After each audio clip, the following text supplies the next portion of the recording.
परिचय। मैडम, मुझे खिड़की बंद करनी होगी। सूरज की किरणों से गर्मी हो रही है। ठीक है अदिति, तुम खिड़की बंद कर सकती हो। एक बार खिड़की बंद करने के पश्चात क्या तुम बता सकती हो कि शब्द किरणों से तुम्हारा क्या मतलब था? मैं नहीं जानती मैम, लेकिन इसे हम सूर्य के प्रकाश को दर्शाने के लिए प्रयोग करते हैं। ठीक है, तो आज मैं तुम्हें रेखाओं, किरणों और कोणों के बारे में विस्तार से बताती हूँ। बच्चों, इस पाठ में हम कोणों और उनके प्रकारों के बारे में जानेंगे। हम रेखाओं, रेखाओं के युग्मों तथा समानांतर रेखाओं के बारे में भी सीखेंगे। उद्देश्य। इस पाठ के अंत में आप निम्न करने में सक्षम हो जाएंगे: विभिन्न प्रकार के कोणों को पहचानना, रेखाओं तथा रेखाओं के युग्मों का वर्णन करना, समानांतर रेखाओं की व्याख्या करना। अवलोकन। रेखाएं कई प्रकार की होती हैं, जिनका उपयोग आप एक आसान सा चित्र बनाने के लिए करते हैं। आप एक साधारण घर, एक सूर्य इत्यादि बना सकते हैं एवं आप इन चित्रों को निरूपित करने के लिए सरल रेखाओं का उपयोग करते हैं। आइए उपयोग होने वाली इन रेखाओं के विभिन्न प्रकारों को देखें। रेखा। एक रेखा का कोई प्रारंभिक बिंदु तथा अंत बिंदु नहीं होता है। आप दोनों दिशाओं में एक रेखा को असीम रूप से फैला सकते हैं। रेखाखंड। एक रेखाखंड का एक प्रारंभिक बिंदु तथा एक अंत बिंदु होता है। किरण।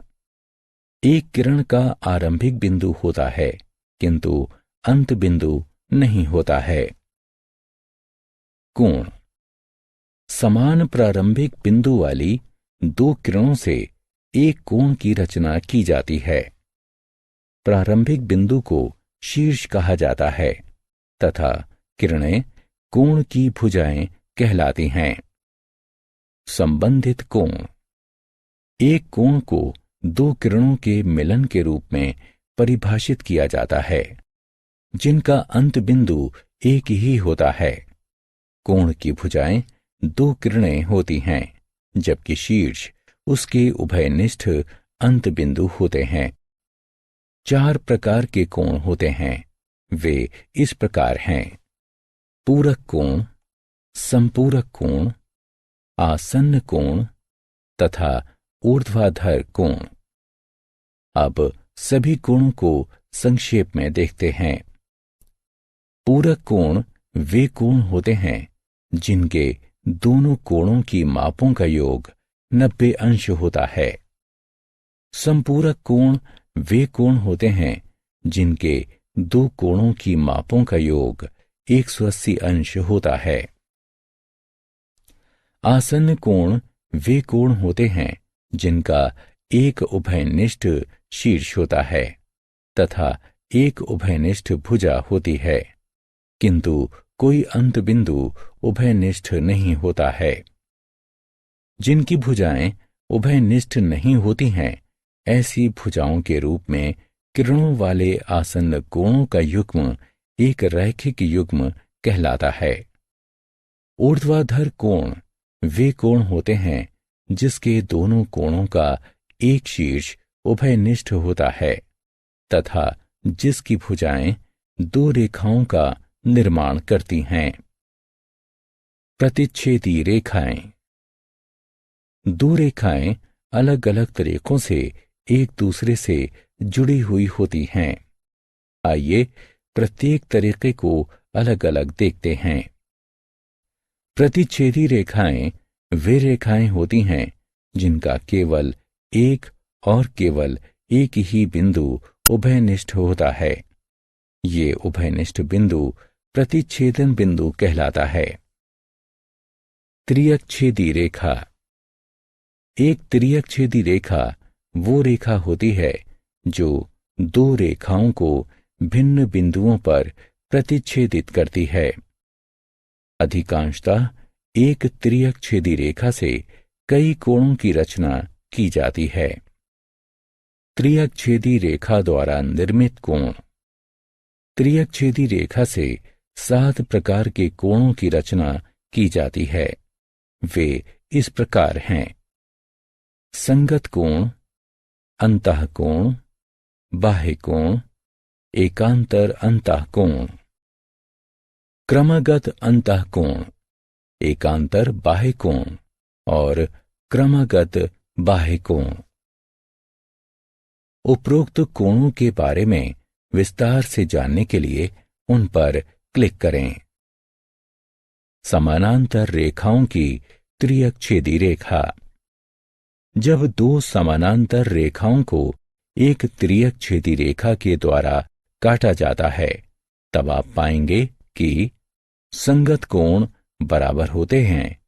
एकांतर अंतःकोण का प्रत्येक युग्म समान होता है और अंतःकोणों का युग्म संपूरक होता है।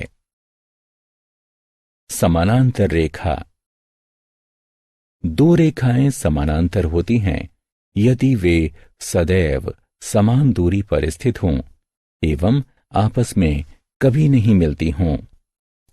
आप त्रियकछेदी रेखा द्वारा काटकर भी इसकी जांच कर सकते हैं कि रेखाएं समानांतर हैं अथवा नहीं। यदि उनके संगत कोण समान होते हैं, एकांतर अंतःकोण के युग्म समान एवं संपूरक होते हैं, तब रेखाओं को समानांतर होना चाहिए। सारांश।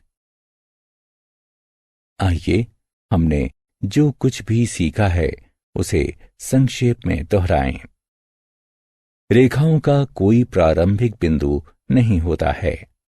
एक रेखाखंड का केवल एक प्रारंभिक तथा अंत बिंदु होता है। इसी प्रकार एक किरण का प्रारंभिक बिंदु होता है, किंतु कोई अंत बिंदु नहीं होता है। एक समान प्रारंभिक बिंदुओं वाली दो किरणों से एक कोण की रचना की जाती है। दो रेखाएं 4 तरीकों से परस्पर जुड़ी हुई होती हैं। प्रतिच्छेदी रेखाएं, त्रियकछेदी रेखाएं, त्रियकछेदी रेखाओं के कोण तथा समानांतर रेखाओं की त्रियकछेदी रेखाएं। यदि संगत कोणों की मापें तथा एकांतर अंतःकोणों के युग्म समान होते हैं, तब रेखाएं समानांतर होनी चाहिए।